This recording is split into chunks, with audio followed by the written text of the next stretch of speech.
Hello అండి అందరికీ. ఎప్పుడు గోరింటాకు తయారు చేయాలంటే తక్కువ క్వాంటిటీలోనే చూపిస్తాను కదా. ఈసారి ఎక్కువ క్వాంటిటీలో ఎక్కువ లిక్విడ్ ఎలా తయారు చేయాలో చూసేయండి.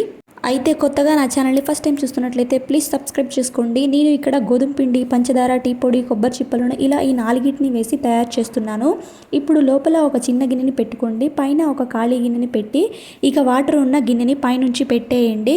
ఇక స్టవ్ మీద పెట్టి ఒక 10 to 15 మినిట్స్లో స్టవ్ బంద్ చేయటమే.